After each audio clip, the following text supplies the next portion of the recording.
yesterday we read the story of the three little pigs. Today I'm going to read to you what's called a fractured fairy tale.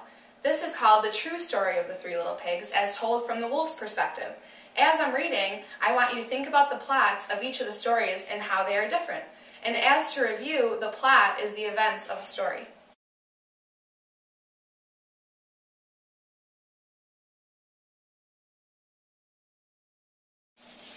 Everybody knows the story of the three little pigs, or at least they think they do. But I'll let you in on a little secret. Nobody knows the real story because nobody has ever heard my side of the story. I'm Alexander T. Wolf. You can call me Al. I don't know how this whole big bad wolf thing got started, but it's all wrong. Maybe it's because of our diet. Hey, it's not my fault wolves eat cute little animals like bunnies and sheep and pigs. That's just the way we are. If cheeseburgers were cute, folks would probably think you were big and bad too. But like I was saying, the whole big bad wolf thing is all wrong. The real story is about a sneeze and a cup of sugar. This is the real story. Way back in Once Upon a Time, I was making a birthday cake for my dear old granny. I had a terrible sneezing cold. I ran out of sugar. So I walked down the street to ask my neighbor for a cup of sugar. Now this neighbor was a pig, and he wasn't too bright either. He had built his whole house out of straw. Can you believe it? I mean, who in his right mind would build a house out of straw? So of course, the minute I knocked on the door, it fell right in. I didn't want to just walk into someone else's house, so I called, little pig, are you in?" No answer.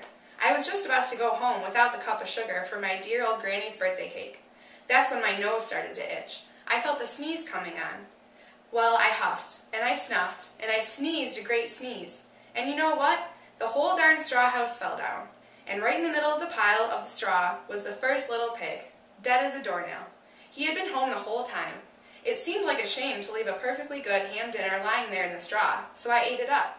Think of it as a cheeseburger just lying there. I was feeling a little better, but I still didn't have my cup of sugar. So I went to the next neighbor's house. This neighbor was the first little pig's brother. He was a little smarter, but not much. He has built his house out of sticks. I rang the bell on the stick house. Nobody answered. I called, Mr. Pig, are you in?" He yelled back, "Go away, Wolf. You can't come in. I'm shaving the hairs on my chinny chin." I had just grabbed the doorknob when I felt another sneeze coming on. I huffed and I snuffed and I tried to cover my mouth, but I sneezed a great sneeze.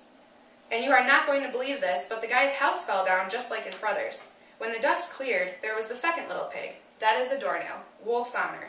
Now you know food will spoil if you just leave it out in the open, so I did the only thing there was to do. I had dinner again. Think of it as a second helping. I was getting awfully full, but my cold was feeling a little better. And I still didn't have that cup of sugar for my dear old granny's birthday cake, so I went to the next house. This guy was the first and second little pig's brother. He must have been the brains of the family. He had built that rude little porker answered, "Get out of here, Wolf. Don't bother me again." Talk about impolite. He probably had a whole sack full of sugar, and he wouldn't give me even one little cup for my dear sweet old granny's birthday cake. What a pig. I was just about to go home and maybe make a nice birthday card instead of a cake, when I felt my cold coming on. I huffed and I snuffed and I sneezed once again. Then the third little pig yelled, "And your old granny can sit on a pin." Now, I'm usually a pretty calm fellow, but when somebody talks about my granny like that, I go a little crazy.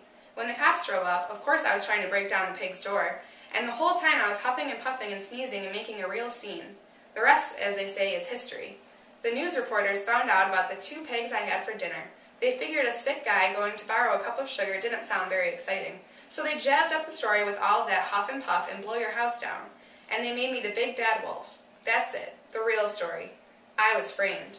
But maybe you could loan me a cup of sugar. I hope you guys enjoyed the story. Now that you've heard the pig side of the story and the wolf side of the story, we're going to discuss the similarities and differences between the two plots. Let's go!